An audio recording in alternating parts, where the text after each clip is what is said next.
Article 240.22 of the National Electrical Code addresses the placement of overcurrent devices in relation to grounded conductors. The core principle is that an overcurrent device, such as a fuse or circuit breaker, should not be placed in series with a conductor that is intentionally grounded. This is to prevent the interruption of the ground fault current path, which could create unsafe conditions. In the context of a corner-grounded delta system, a specific configuration where one of the phase conductors is intentionally connected to ground, this regulation has particular implications. Let's break down the scenario and the application of Article 240.22. Firstly, consider the definition of a corner-grounded delta system. It is a three-phase electrical system where one of the phase conductors, rather than the neutral point as in a Y system, is intentionally connected to ground. This connection provides a ground reference for the system and allows for ground fault detection. In the scenario described, the system has 480 volts between phases. Phase A to ground measures 480 volts, phase C to ground measures 480 volts, and phase B to ground measures 0 volts. This indicates that phase B is the corner-grounded phase. Article 240.22 explicitly states that no overcurrent device shall be connected in series with any conductor that is intentionally grounded. The intent of this rule is to ensure that the ground fault path is never interrupted by an overcurrent device. If an overcurrent device were placed in series with the grounded conductor and a ground fault occurred, the overcurrent device could potentially open, interrupting the ground fault current path. This could prevent the proper clearing of the fault, leaving equipment energized at fault potential and creating a shock hazard. Secondly, let's analyze the scenario where no grounded conductor is used, for example, coming off of a bus plug feeding a welder plug. Even if no neutral conductor is derived from the corner-grounded delta system and supplied to the load, the prohibition against placing overcurrent devices in series with the grounded phase still applies. The reason is that the corner-grounded phase is still considered an intentionally grounded conductor, regardless of whether it is used as a neutral. In this specific case, since phase B is the corner-grounded phase, it cannot have an overcurrent device in series with it. Placing an overcurrent device in series with phase B would violate Article 240.22, even if the load being supplied, such as a welder, does not utilize a neutral conductor. All three phases, A, B, and C, are considered phase conductors, and the fundamental rule against interrupting the ground fault path remains in effect. To further clarify, consider a situation where a fault occurs between phase A and ground. The fault current would flow from phase A through the fault and back to the source through the grounded phase B. If there were an overcurrent device in series with phase B, it could potentially open, interrupting this fault current path. This could prevent the overcurrent device on phase A from operating, leaving the fault uncleared and posing a safety hazard. Therefore, the absence of a neutral conductor does not negate the requirement to avoid placing overcurrent devices in series with the corner-grounded phase. The NEC concern is primarily with maintaining an uninterrupted ground fault path, irrespective of how the load is connected. In practical applications, it is essential to carefully design the overcurrent protection scheme for corner-grounded delta systems to comply with Article 240.22.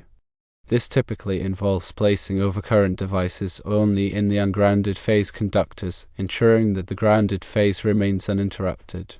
For example, if you have a three-phase welder connected to a corner-grounded delta system, the overcurrent protection should be provided only in phases A and C, with no overcurrent device in phase B. The size of the overcurrent devices in phases A and C should be selected based on the ampacity of the conductors and the requirements of the welder, in accordance with other applicable sections of the NEC, such as Article 630 for welders. It's also important to note that Article 240.22 is not the only relevant section of the NEC when dealing with corner-grounded delta systems. Other articles, such as Article 250 on grounding and bonding, also play a critical role in ensuring the safety and proper functioning of these systems. Article 250 provides detailed requirements for grounding electrode systems, equipment grounding conductors, and bonding of non-current carrying metal parts. These requirements are essential for creating a low-impedance ground fault path and minimizing the risk of electric shock.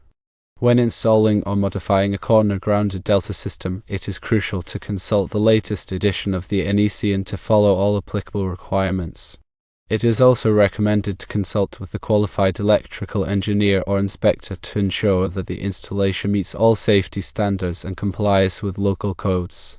In summary, Article 240.22 prohibits the placement of overcurrent devices in series with any conductor that is intentionally grounded. In a corner-grounded delta system, this means that the corner-grounded phase cannot have an overcurrent device in series with it, regardless of whether a neutral conductor is used. This requirement is intended to ensure that the ground fault path remains uninterrupted, promoting safety and preventing electrical hazards. Always refer to the latest edition of the NEC and consult with qualified professionals when working with electrical systems to ensure compliance and safety. Let's delve deeper into the practical implications and considerations when working with corner-grounded delta systems and Article 240.22 of the NEC. We'll explore common scenarios, potential pitfalls, and best practices for ensuring compliance and safety. Firstly, it's crucial to understand the nuances of ground fault detection in corner-grounded delta systems. Unlike Y systems, where a neutral conductor is readily available for ground fault current to return to the source, corner-grounded delta systems rely on the intentionally grounded phase conductor to provide this return path. This means that ground fault detection methods may need to be different than those used in Y systems. For example, ground fault relays or ground fault circuit interrupters (GFCIs) may need to be specifically designed for corner-grounded delta systems to accurately detect and respond to ground faults. These devices typically monitor the current in the grounding conductor and trip the circuit breaker when an imbalance is detected, indicating a ground fault. Secondly, consider the impact of corner-grounded delta systems on equipment grounding. Proper equipment grounding is essential for all electrical systems, but it is particularly important in corner-grounded delta systems due to the higher potential for ground faults. All non-current carrying metal parts of equipment, such as enclosures, conduit, and motor frames, must be effectively bonded together and connected to the grounding electrode system. This creates a low impedance path for fault current to flow back to the source, allowing the overcurrent devices to quickly trip and clear the fault. The size of the equipment grounding conductor must be sufficient to safely carry the available fault current, as specified in Article 250 of the NEC. Thirdly, let's examine the potential for circulating currents in corner-grounded delta systems. Due to the unique configuration of these systems, circulating currents can sometimes occur in the grounding conductors. These currents can be caused by imbalances in the system, harmonic currents, or improper grounding practices. Circulating currents can lead to overheating of grounding conductors, nuisance tripping of overcurrent devices, and increased electromagnetic interference. To minimize circulating currents, it's important to use proper grounding techniques, such as bonding all grounding conductors together at a single point and avoiding ground loops. It may also be necessary to use harmonic filters to reduce harmonic current in the system. Fourthly, consider the application of Article 240.4, which deals with protection of conductors. This article requires that conductors be protected against overcurrent in accordance with their ampacities. In a corner-grounded delta system, the grounded phase conductor must also be protected against overcurrent, even though an overcurrent device cannot be placed in series with it. This protection is typically provided by the overcurrent devices and the ungrounded phase conductors. The size of these overcurrent devices must be selected to protect the grounded phase conductor against overcurrent, while also complying with Article 240.22. Fifthly, let's discuss the importance of proper labeling and identification of conductors in corner-grounded delta systems. It is crucial to clearly identify the grounded phase conductor and all other conductors in the system to prevent accidental miswiring or incorrect installation of overcurrent devices. The grounded phase conductor should be identified with white or grey insulation, or by other approved means, as specified in Article 200 of the NEC. All other conductors should be identified with different colors to distinguish them from each other. Proper labeling and identification of conductors is essential for safety and for facilitating future maintenance and troubleshooting. Sixthly, consider the impact of voltage drop in corner-grounded delta systems. Voltage drop is the reduction in voltage that occurs along a conductor due to its resistance. Excessive voltage drop can cause equipment to malfunction, reduce the efficiency of the system, and increase the risk of overheating. To minimize voltage drop, it's important to use conductors of sufficient size and to keep the length of the conductors as short as possible. Voltage drop calculation should be performed to ensure that the voltage at the load is within acceptable limits as specified in the NEC. Seventhly, let's examine the use of transformers in corner-grounded delta systems. Transformers are often used to step down the voltage from a higher voltage level to a lower voltage level, or to isolate different parts of the system. When using transformers in corner-grounded delta systems, it's important to ensure that the transformers are properly grounded and bonded. The grounding electrode conductor should be connected to the transformer enclosure and to the neutral point of the secondary winding if applicable. The size of the grounding electrode conductor must be sufficient to safely carry the available fault current. Eighthly, consider the impact of harmonic currents on corner-grounded delta systems. Harmonic currents are non-sinusoidal currents that can be generated by nonlinear loads such as electronic equipment, variable frequency drives, and uninterruptible power supplies. Harmonic currents can cause a variety of problems in electrical systems, including overheating of conductors and transformers, increased voltage distortion, and nuisance tripping of overcurrent devices. To mitigate the effects of harmonic currents, it may be necessary to use harmonic filters or to specify equipment that is less susceptible to harmonic distortion. Ninthly, let's discuss the importance of regular maintenance and testing of corner-grounded delta systems. Regular maintenance and testing can help to identify potential problems before they lead to failures or safety hazards. Maintenance activity should include inspecting conductors for damage or corrosion, tightening connections, testing overcurrent devices, and verifying the integrity of the grounding system. Testing should include insulation resistance testing, ground impedance testing, and voltage and current measurements. Tenthly, consider the specific requirements for overcurrent protection of motor circuits in corner-grounded delta systems. Motor circuits have unique overcurrent protection requirements due to the high inrush current that occurs when a motor is started. Article 430 of the NEC provides detailed requirements for overcurrent protection of motor circuits, including the use of motor circuit protectors, fuses, and inverse time circuit breakers. These devices must be sized to protect the motor against overload and short circuit, while also allowing the motor to start without tripping.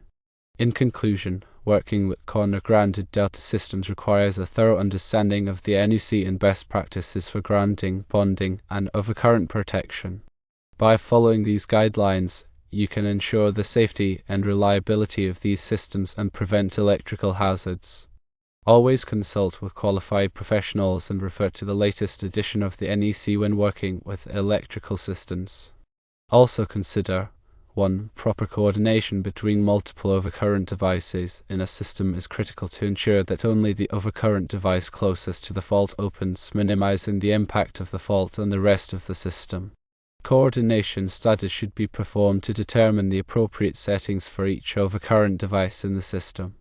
2. Surge protection devices, SPDs, are recommended for corner-grounded delta systems to protect against voltage surges caused by lightning or switching transients. SPD should be installed at the service entrance and at sensitive equipment to divert surge current to ground. 3. Consider the impact of unbalanced loads on corner-grounded delta systems. Unbalanced loads can cause voltage imbalances and circulating currents in the system. To minimize these effects, it's important to distribute loads evenly across all three phases and to avoid excessive single-phase loads. 4. Be aware of the potential for ferrosonance in corner-grounded delta systems. Ferrosonance is a phenomenon that can occur in lightly loaded or unloaded transformers, resulting in overvoltages and equipment damage.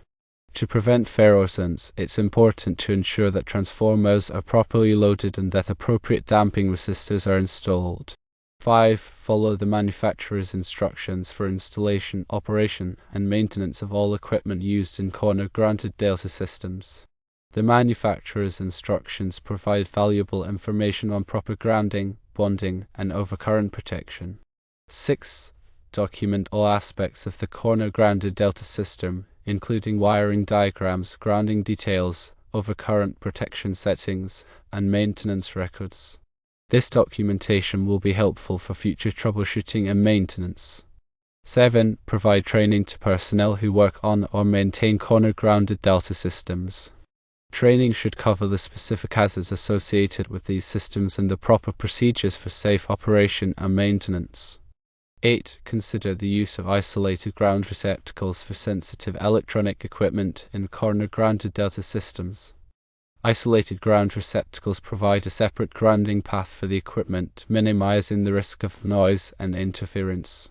9. Perform regular infrared scans of electrical equipment in corner-grounded delta systems to detect hotspots that may indicate loose connections, overloaded conductors, or other problems.